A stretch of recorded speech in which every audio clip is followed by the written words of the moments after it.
কেউ কি বলতে পারবেন এই খাবারটির নাম কি? আসসালামু আলাইকুম, কেমন আছেন সবাই? সকাল সকাল বেগুন ভাজি দিয়ে ভাত খেয়ে নিলাম। দেখেন তো ওদেরকে চিনতে পারেন কিনা? হ্যাঁ, ঠিক ধরেছেন, আমার পার্টনার গুলো। দেখেছেন তো কেন আমি ওদেরকে পার্টনার বলি? ওদের কাছ থেকে অনেক কিছু শেখার আছে। ওরা নিজের কাপড় নিজেরাই খাচ্ছে, ওরা নিজের দায়িত্ব নিজে নিতে পারে। সকাল সকাল ওদের এত প্রোডাক্টিভিটি লেভেল দেখে আমি তো হতবাক। আরো কাপড় কাচার লোকের প্রয়োজন হলে স্ক্রিনে দেওয়া নাম্বারে আমাদের সাথে যোগাযোগ করবে। কখনো হাত দিয়ে চিপে চিপে, কখনো পা দিয়ে ঠেসে ঠেসে, ঠিক এভাবেই যত্ন করে আপনাদের কাপড়গুলো খেচে দেওয়া হবে। সো বিকেল হতে না হতেই মাটির চুলায় ভেজে নিলাম বাঁধাকপির বড়া। শীতের সময় আসলে বাঁধাকপির বড়াটা বেশি খাওয়া হয়, কারণ আমরা সবাই ঝালটা খুব বেশি পছন্দ করি। মিষ্টি পিঠা তুলনামূলক কমই খাওয়া হয়। ও, আপনাদেরকে তো বলাই হয়নি, আজকে গ্রামে আসার উদ্দেশ্য এই ওয়াজ মাহফিলটা। আমাদের বাড়ি থেকে কয়েক বাড়ি পরেই একটি ছোট্ট মাদ্রাসা গড়ে উঠেছে। মাদ্রাসাটি ছোট হলেও তাদের সাধ্যমতো প্রত্যেক বছরই ওয়াজ মাহফিল রাখে। আর ওয়াজ মাহফিলের পাশেই এক প্রকার ছোট্টখাট্ট মেলা হচ্ছিল, যেখানে বিভিন্ন ধরনের খাবার থেকে শুরু করে কসমেটিক্স, গহনা, খেলনা, হাড়ি পাতিল, ফিরা, সব ধরনের প্রোডাক্টই বিক্রি হচ্ছিল। আসলে ব্যাপারটা হলো, যে কোনো গ্রামেই ওয়াজ মাহফিল হলে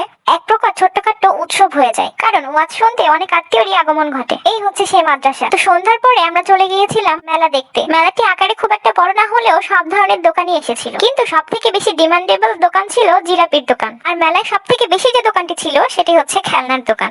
সো আমরা মেলা ঘুরে ফুচকা চটপটি খেয়ে বাড়ি চলে আসলাম। আসার সময় এই তিলের খাজাটি নিয়ে এসেছিলাম। এই তিলের খাজাটি শুধুমাত্র ট্রেনেই পাওয়া যায়, আর এরকম মেলায় ভালোই টেস্ট ছিল খাবারটির। আর হ্যাঁ, লাইক শেয়ার কমেন্ট নাই করেন, অ্যাটলিস্ট ফলো তো দিবেন।